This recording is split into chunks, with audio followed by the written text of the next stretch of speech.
ఒక ఈ రాష్ట్రంలో చేయాలి కదా, ఈ రాష్ట్రంలో చేయాలి కదా.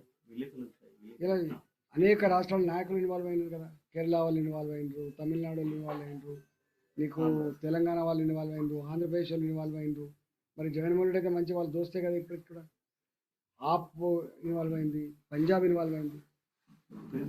దేశ రాజధానిలో జరిగినటువంటి ఈ లిక్కర్ స్కామ్ ఒక 6-7 రాష్ట్రాల రాజకీయ నాయకులు, 6-7 రాష్ట్రాల వ్యాపార వర్గాలు ఒక్కొక్కరి టర్నోవర్ చెప్తే పరిచయం అవుతారు. అరవిందో ఫార్మా 50,000 కోట్ల టర్నోవర్ ఉన్న కంపెనీ ఇలా ఇన్వాల్వ్ అయింది.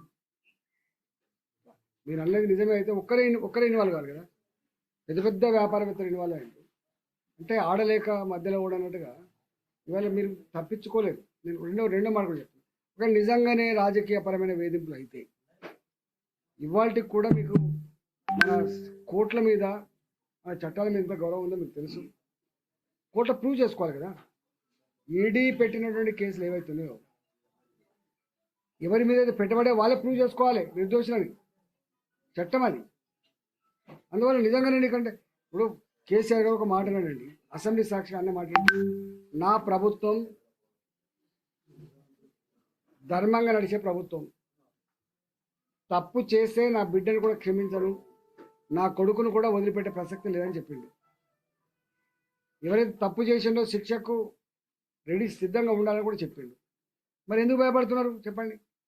మీరు తప్పే చేయనప్పుడు, ఇది రాజకీయపరమైన వేధింపులు అయినప్పుడు, ఏ రాజ్యాంగం మీద అయితే నువ్వు ప్రమాణం చేసేలా ముఖ్యమంత్రి అయినవో, ప్రభుత్వం నడుపుతున్నావో, మరి ఆ రాజ్యాంగాన్ని అపహాస్యం చేస్తావా? ఆ చట్టాలను అపహాస్యం చేస్తావా? చెప్పండి. ఇవన్నీ ప్రజలు గమనిస్తూ ఉన్నారు. స్పష్టంగా అర్థమైంది.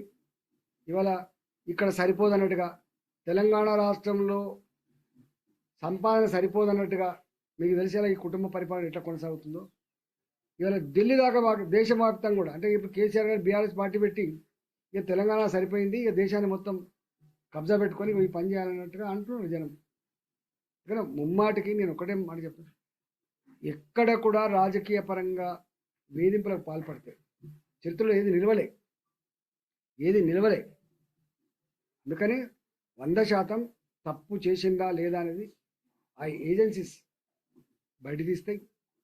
ఇలా రాష్ట్రంలో ఉన్నాయి, రాష్ట్రంలో ఏజెన్సీస్ అట్లంటే మొత్తం కేసీఆర్ అడుగులో మడుగుతాయని చెప్పినప్పుడు కూడా మనం ఫాలో కావాల్సిందే కదా ఆ ఎంక్వైరీ కమిటీస్కి. అంటే నీకో న్యాయం వాళ్ళకో న్యాయమా?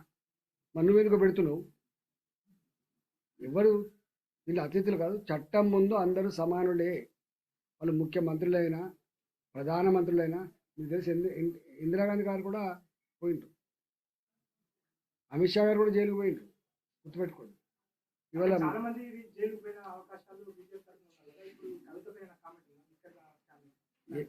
నేను ఒక్కటే, చట్టం మీద సంపూర్ణమైన విశ్వాసం ఉండాలండి.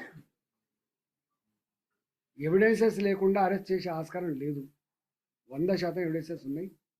దాన్ని తప్ప ఒప్ప వాళ్ళు ప్రూవ్ చేసుకోవాల్సింది అక్యూజ్డ్ పార్టీ వాళ్ళు కాబట్టి, కవిత గారు కాబట్టి ఎట్టి పరిస్థితులు తప్పించుకోలేదు.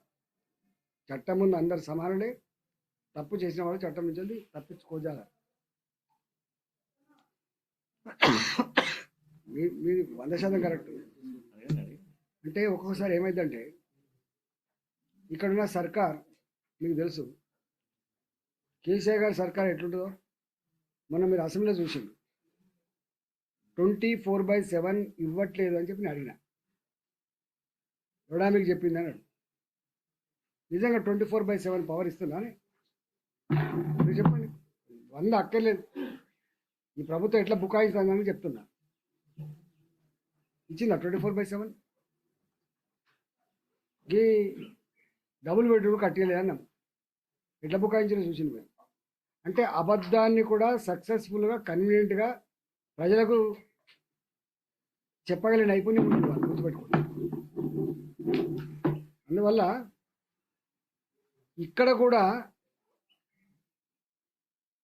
తప్పును మళ్ళీ ఒప్పుగా మెప్పించేటువంటి ప్రయత్నం ఇప్పుడు చేస్తున్నారు. చూసిందా మీరు? తెలంగాణ ప్రజలు రియాక్ట్ అవ్వాలి, తెలంగాణ ప్రజలు ఏం కాపాడుతారు చెప్పండి? తెలంగాణ ప్రజలకి గిదే పని. మీరు మంచిగా దాచుకోండి, మీ కుటుంబ పరిపాలన కొనసాగించుకోండి. మీకు ఏమైనా కష్టం వచ్చినప్పుడు మీరు 4 కోట్ల మంది ప్రజానీకం మా ఆత్మను ఆవిష్కరించి మీకు అండగా ఉంటామని చెప్పింది, గ్యారంటీ ఇచ్చింది. అందుకని ఆచితూచి అడిగేస్తున్నారు.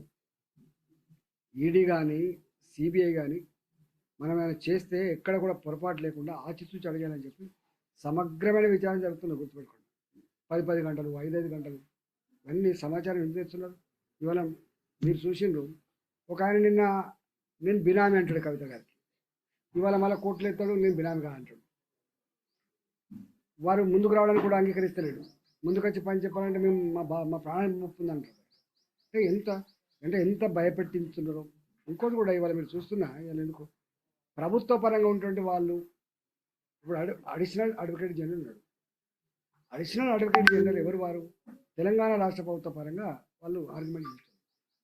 అడిషనల్ అడ్వకేట్ జనరల్ ఇవాళ లిక్కర్ కేసులో పోతాడు ఢిల్లీకి. ముందు ఉండడా కాదు, పోతాడు అమ్మడి.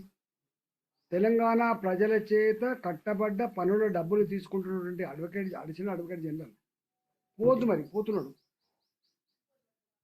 అసలు మంత్రులకు లిక్కర్ స్కామ్కి ఏం సంబంధం?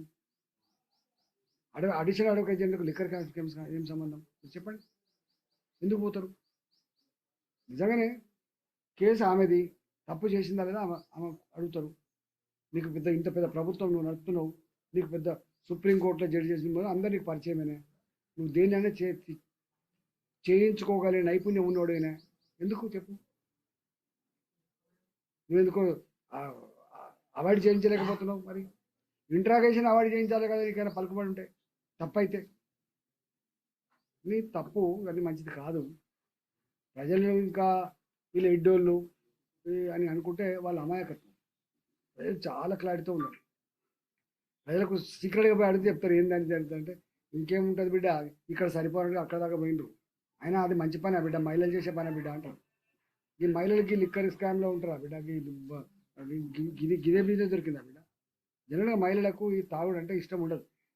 ఎందుకంటే తాగింటికి వచ్చిన భర్త ఎంత వికృతంగా ఒక్కోసారి ప్రవర్తిస్తారో మనం చూస్తాం కాబట్టి, తాగిన భర్త ఇట్లా బాధ్యత మర్చిపోతారో మనం చూస్తాం కాబట్టి, తాగిన భర్తలు ఆరోగ్యకరమైన చచ్చిపోయినప్పుడు ఆ దుఃఖాన్ని అంతా ఎట్లా భరిస్తూ చూస్తారు కాబట్టి, నాకు తెలిసి ఏ స్త్రీ కూడా 99% స్త్రీలు ఎక్కడ కూడా ఈ లిక్కర్ తాగడం అంటే ఇష్టం ఉండదు. మరి గా వ్యాపారంకి సంబంధం ఉండొచ్చా అండి వీళ్ళకి?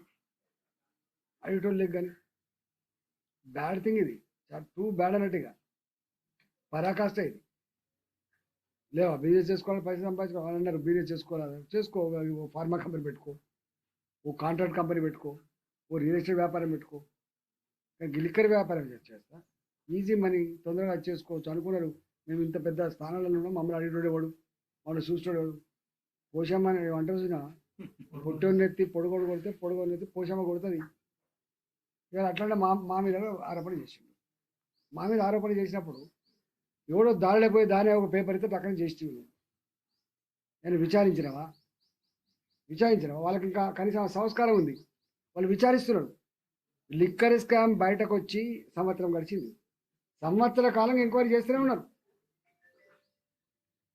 కానీ మాలాంటి వాళ్ళ మీద వచ్చింది మాత్రం నిమిషాల మీద చేస్తేవి, దోషులు నిలబెడుతుంది, హుజరాబాద్కి వస్తేవి, దెబ్బలు తింటివి. ఏం లాభం ఉండే? ఇతరులు అందరు చేసిందా, నువ్వు చేసినాడు తెలిసి చెప్పనే చెప్పి ఇంకా చట్టాన్ని అడ్డం పెట్టుకొని బతారా? ఇక్కడ ల్యాండ్ ఇష్యూస్ కానీ ఇతర ఇష్యూస్ కానీ ఎవరు చూస్తారో? ల్యాండ్ ఆర్డర్ రాష్ట్ర ప్రభుత్వం చూస్తుంది, కేంద్ర ప్రభుత్వం చూస్తా. కేంద్రం ఇన్వాల్వ్ అవుతుందా చెప్పండి? ధరలలో మీ భూమి గుంజుకోబడ్డది, కేంద్రం ఆయన పైన చేస్తే నడుతుందా? కానీ 100% ఒకరు చెప్పదలుచుకున్నా, ఈ బిజినెసే ఒక కలంకం, ఒక మహిళగా చేయాల్సిన పని కాదు, అసలే కాదు. దాని మీద ఇంకా మళ్ళీ ప్రభుత్వ పరంగా భూమాకాశాన్ని ఒక్కడు చేసి ఏదో గొప్ప దేశోద్ధారకులలాగా ప్రజలంతా రియాక్ట్ కావాలని చెప్పడం మరో తప్పు. చక్కగా చట్టాన్ని సహకరించి చట్టబద్ధంగా ఎన్నికలు వీళ్ళంతా ఎమ్మెల్యేలు ఎంపీలు అంటే ఏంటిది? చట్టాన్ని గౌరవించే వాళ్ళు, చట్టాన్ని చేసేవాళ్ళు కదా వీళ్ళు. మీరే చట్టాన్ని గౌరవించే వాళ్ళు సామాన్యంగా గౌరవిస్తే చెప్పండి. అందువల్ల